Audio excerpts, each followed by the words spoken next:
Thanks, Damien. I'm Dr. Rosenthal, and I am very excited to be here today to discuss with you research in multiple sclerosis, and more specifically, research as it relates to the Black MS population. What do we know? What are we trying to learn? What does it mean to participate in clinical research? And also, what are some of the emerging research opportunities that are available now? Next slide. So as it stands, when we look at research in minorities and in the Black MS community, it really is an understudied population. There was a group of investigators 5 or so years ago that decided to just take a look at what is available, what research is available, looking at minorities with a focus on Black and Hispanic population. And what they found is there's very little. So less than 1% of the literature at that time had a focus on Black or Hispanic population with MS. And so there is a gap in our knowledge base as it relates to available research that we certainly would like to address. Next slide. So one of the biggest concerns and questions that are out there right now as someone, a minority with MS, and when we talk about this relative lack of research is, are there differences in response to treatments, to disease-modifying treatments? And when we talk about that, and especially going back to what Dr. Mitzi Williams reviewed in her presentation, looking at differences in the natural history between Black patients with MS and white patients with MS, differences with regard to incidence, severity, disability, MRI changes, really with it suggesting that there may be a more severe disease course over time, it raises these questions. And so we have to wonder, are treatments potentially less effective in patients because of a more severe disease course? Or is there something else going on? And if there are differences in treatments, then does that apply to all treatments that are out there, or just certain treatments? So these are some of the questions that we are really looking to answer. Next slide. So this slide is just looking at the number of Black people that have participated in some of the major clinical trials looking at drug treatments. And the numbers are relatively low. So for the majority of these studies, we're talking, 5% or less. And this is an issue that sometimes makes it difficult to generalize the results of a, to a specific population if that specific population wasn't necessarily adequately represented in research. And so even with these low numbers, investigators and researchers have tried to go back and look at those studies and collect data after the fact, that being called a post hoc analysis, to try to answer some of these questions. But still, again, the numbers are low and it does make it difficult to draw conclusions. So what I'd like to talk about next, and we can go to the next slide, is what does the literature that is available show? What have we learned so far as it relates to Black patients with MS? And so the first study I want to review was published in 2005, and they went back to look at the study looking at interferon beta 1A. And this is the evidence trial. And so they had 36 African Americans in that trial compared to 616 white Americans. So about 5.5% or so of the individuals in this particular treatment trial were African American.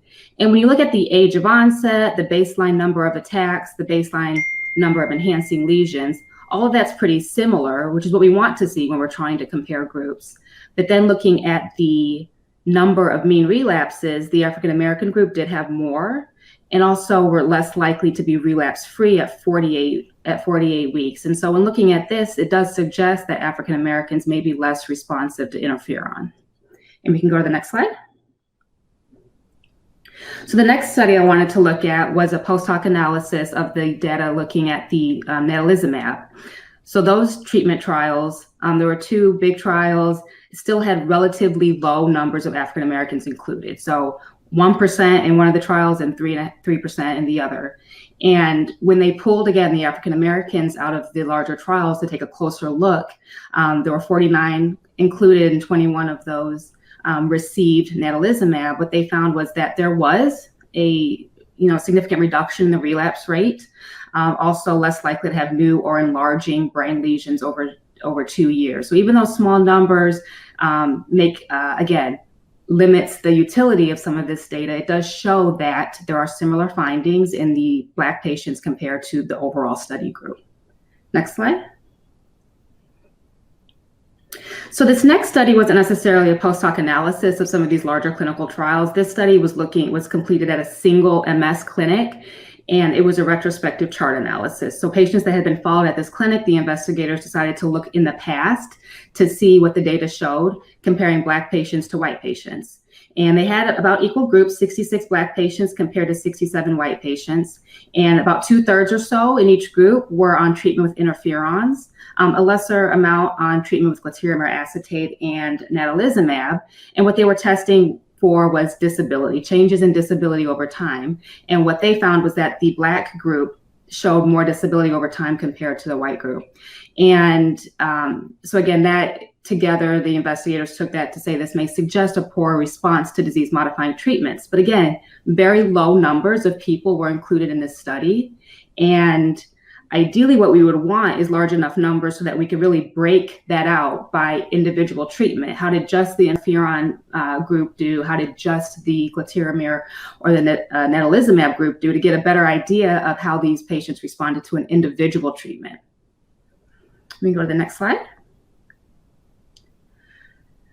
Another study looked at fingolimod, and the purpose for this study was to look at the retention rate. Now here they had 141 Black patients out of 875, which is 16%, so fairly good representation.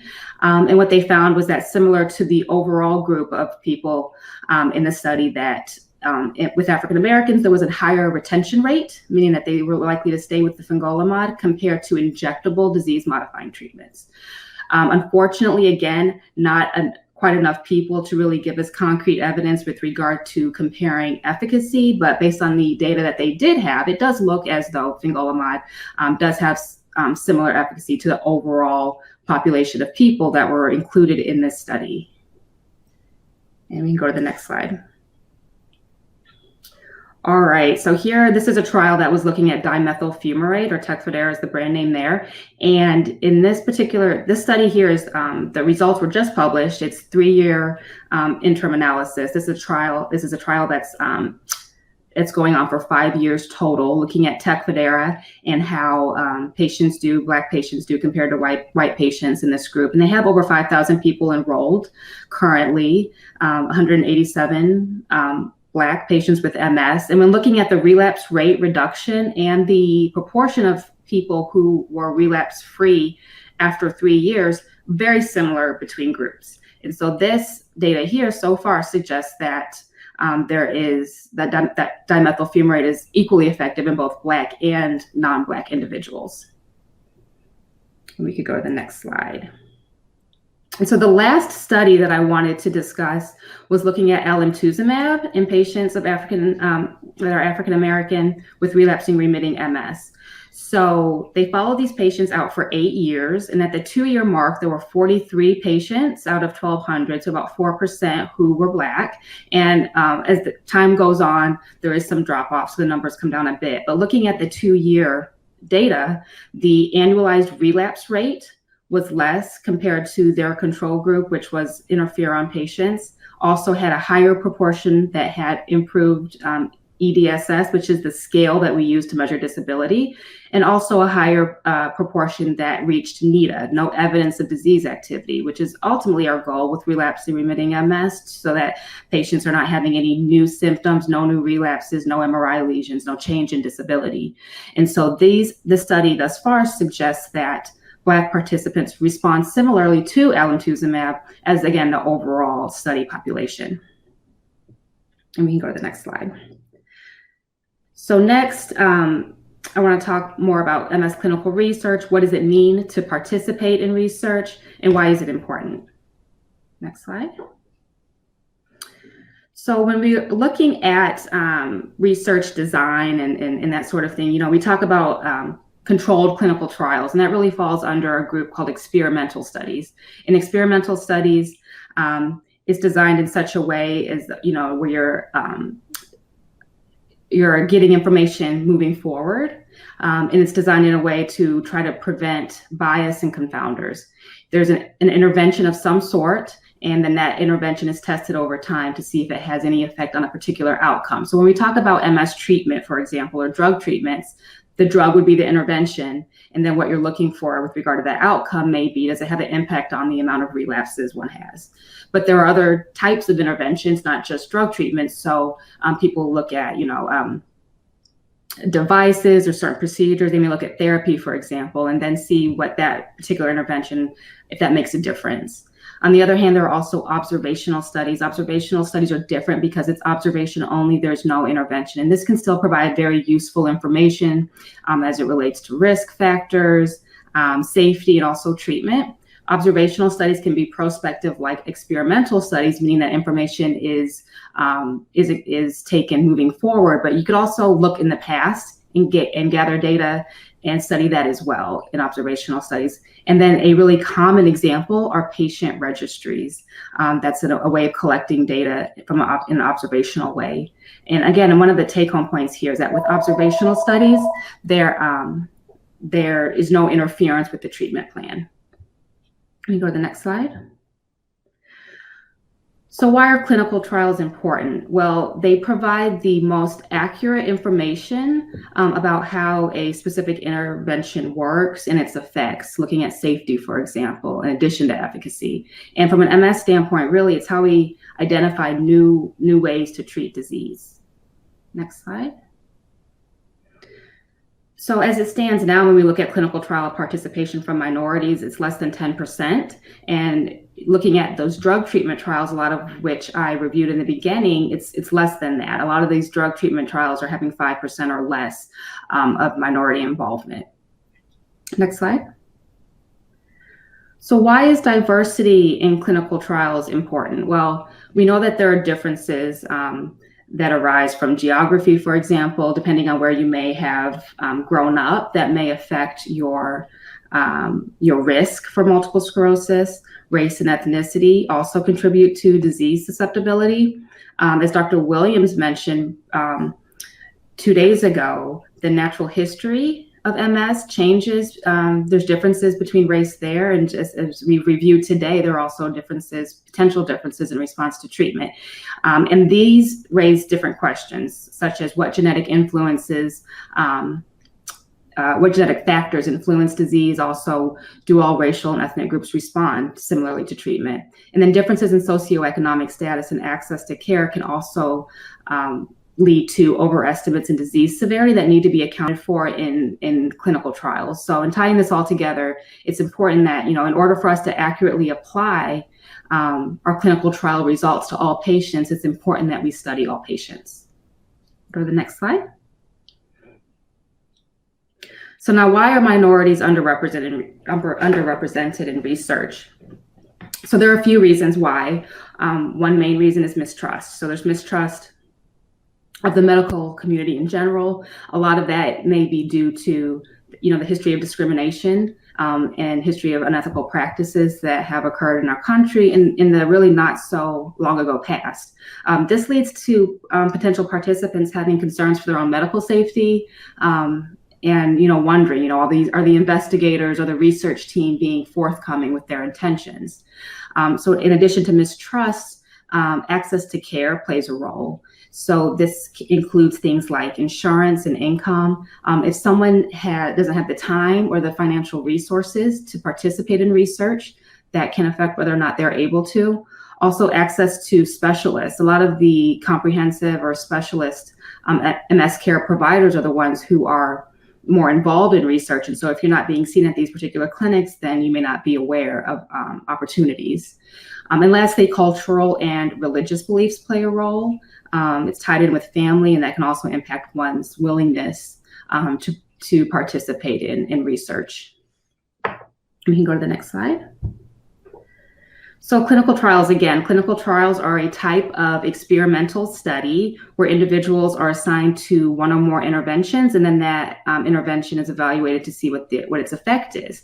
And all clinical trials are led by a principal investigator who has to follow a specific protocol. And that protocol will go over everything important to the study, the goal of the study, specifics such as, if there are any tests, treatments, or procedures that are involved, how long will the study last, and what information will be gathered. If there is information, when the information is gathered, how will it be analyzed? All of that is included in that protocol. You go to the next slide. Also in the protocol, that will outline specific guidelines with regard to eligibility. And I just wanted to take some time to specifically go over this. If you're interested in research and are looking to see what you may be a candidate for, it is important to review eligibility. Not all individuals who are interested in participating in a study are able to based off of this. And the reason that eligibility criteria and ineligibility criteria for that matter are important is because, again, the way that clinical trials are designed, there's a lot of control involved, and that again is to try to make the results more meaningful by limiting bias and confounders. But these are just some examples of eligibility criteria that may come up in a particular study. So there may be restrictions on age, sex, type and stage of disease. So as we talk about multiple sclerosis with a particular study, they may only be looking at relapsing remitting disease, or they may only want to look at progressive disease. Also, previous treatment history is important. Some drug treatment trials, for example, may only want to test their new drug on patients who have or have not been on certain previous treatments. And then other medical conditions can also play a role. Depending what's in your medical history, you may or may not be eligible to participate in a particular study. Okay, next slide. So what protections are in place for research participants? What safeguards are there to ensure that patients are safely able to engage in research? Well, there are government agencies. The Office of Human Research Protections really deals a lot with the informed consent process, which I will review in the next slide briefly. There's also the Food and Drug Administration, the FDA, which as a whole really looks at ensuring public health safety, making sure that drugs or treatments that are approved are safe and do what they are supposed to do, what they say they're supposed to do. But they also look at participants while they're engaged in research and making sure that things are being done safely. With regard to institutional safeguards, there are institutional review boards, IRB. This is a group of people who must approve a research project before it's able to proceed. And if for some reason they feel like the risks are too great, then it won't be approved without necessary changes or modifications taking place. There are also data safety monitoring boards. These are a group of people who monitor the research study or the clinical trial while it's going on, to keep an eye on things, making sure that everything is going as it should. And they also make recommendations as to whether or not that study should be allowed to continue, should there be changes made, or should it even be stopped for some reason. And as a whole, again, all of these safeguards are really to ensure that as a research participant, you're not placed at any unnecessary risk. We can go to the next slide. So informed consent, this is a document that if you're interested in research that you would sign. And by signing it, you're saying that you understand enough about the research project to decide if you would like to participate. And so some of the information that is included in the informed consent is a description of the purpose of the research, also what you should expect as a participant, what's the plan of the research or the protocol. And this can include things like how long will the study last? What's the number of visits? Is there a treatment? If so, what's the dose of that treatment? It should also outline any risks or potential discomforts that could come up from the research. And if there are risks, what are the protections in place and how are they going to try to minimize those risks for you? Benefits will be outlined, any potential benefits. There should be contact information. If you engage in a study, there will always be someone to reach out to with questions or concerns. And then another important factor to keep in mind is that when you're presented with this document, it's not something that you need to sign and take care of right away. You can take that document home, you can read it on your own, you can discuss it with family and friends before you make a decision. And also when you meet with the research team to review this informed consent and talk about the study, it's the time to ask questions. If something isn't clear, you should certainly ask for clarification. Go to the next slide. So next, I just wanted to talk briefly about misconceptions.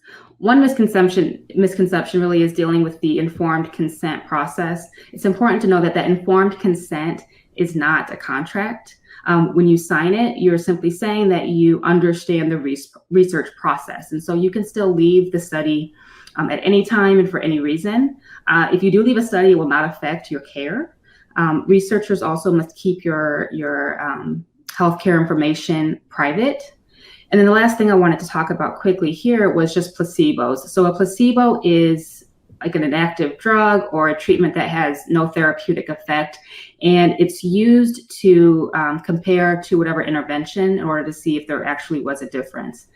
Placebos are not used if it means that by having that placebo, you'd be put at risk by not having an effective treatment. And we see that a lot now with the MS drug treatment trials, where they are compared to a different MS drug, maybe an older one, rather than being compared to a placebo. But regardless, if a placebo is going to be involved in a study, you would be made aware of that before you decide to participate in a trial. We go to the next slide. All right, so for the last part of this talk, I really just wanted to talk about MS research updates. What are some of the recent developments? How do you find out about research? And then what are some of the emerging studies and research opportunities that have come about? We go to the next slide. So first, I wanted to talk briefly about ofatumumab. So this is the newest MS drug that's been approved. This is a anti-CD20 monoclonal antibody. So it has a similar mechanism of action to ocrelizumab and rituximab.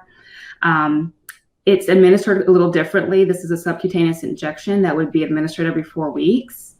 And in the trial, it was compared to teriflunomide, or Aubagio's the brand name, and showed to have a decreased annualized relapse rate. And again, this was just approved last month for relapsing MS. In the trial, they had about 3.5% of the trial participants were African American in this particular one. Go to the next slide.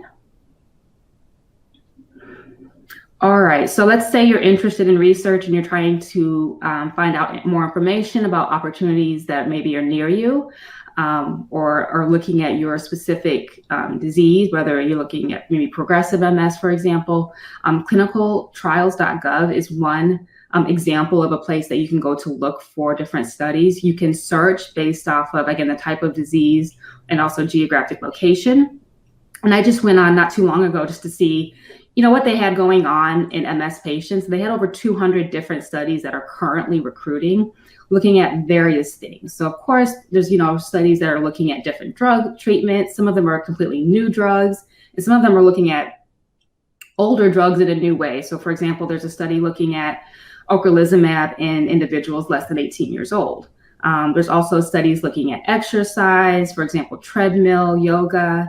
There are lots of imaging studies. There's studies looking at diet, MS diets, for example, like the role of intermittent fasting, the gut microbiome. There's studies looking at cognition and fatigue. Progressive MS, there's certainly studies involved with that. And then I added here stem cell transplant. There's currently a clinical trial called Beat MS that is enrolling, comparing autologous hematopoietic stem cell transplant to any other best available treatment out there to really see, is there a difference between these two treatments for relapsing remitting MS? And this is an example of a clinical trial right now that, a lot of people are interested in stem cell transplant, and we would really want adequate representation from minorities and Black patients with MS in particular. Next slide. So this other study is really exciting. It's called CHIMES, standing for Characterization of Ocrelizumab in Minorities with Multiple Sclerosis. So in the original Ocrevus treatment trial for relapsing remitting MS, there were 72 African Americans involved in that trial, which really isn't enough Black people to provide truly meaningful data as it relates to, again, a specific population and how it compares to others. So it would be very helpful to, again, gather additional information. This study here is currently enrolling. There's over 30 study sites, and it's looking specifically at African Americans and the Hispanic Latino population and how they do with ocrelizumab. We can go to the next slide. Another research opportunity out right now, specific for African Americans, is this genetic study. We know that the genetics of MS is complex, and there's certainly suggestion that it differs by race and ethnicity. There are over 200 different genetic variations that have been associated with varying MS risk, and a lot of that depends on ancestral country of origin. And an example there is there's a genetic variation associated with European ancestry that's been shown to have a relatively higher MS risk compared to other genetic variations. And so looking at African Americans and the genetic variations there can give us a better understanding of MS risk and potentially MS behavior based on genetics alone. Go to the next slide.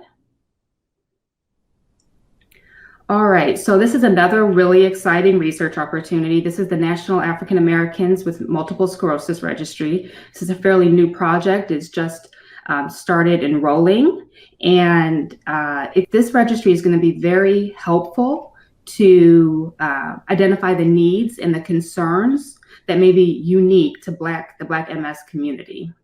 And again, with it being a registry, it's going to be easy and convenient for people to participate. Can you go to the next slide? So there are other MS registries available. There's the NARCOMS registry, which has over 38,000 individuals participating as of yet. And there are also pregnancy registries. Pregnancy registries are always really helpful just because we have such limited research and especially with drug treatments in pregnant individuals. So this can help provide really meaningful information to help guide treatment when we have patients who are either become pregnant while on treatment or looking to become pregnant. Let me go to the next slide.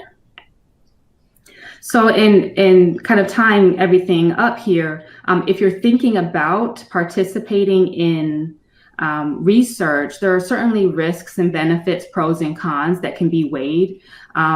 Certain benefits to participating in research, of course, are that you could have access to otherwise unavailable treatments or otherwise unavailable procedures. You could also contribute to the advancement of medical knowledge, and more specifically, contribute to optimized disease management in other minorities. And then just regular medical attention. Now, I will say sometimes that regular medical attention can also become a con because it may be inconvenient to do more frequent visits or undergo additional testing. Other possible downsides to research may be any risks that are associated that would be reviewed while you're learning about a study. And then if looking at like an interventional study or an experimental study, it's possible that when you are involved in that study that you won't be randomized to the treatment or the experimental group. So that's just something to take in consideration as you're making a decision. Next slide. All right, so in closing, I just have some take-home points here.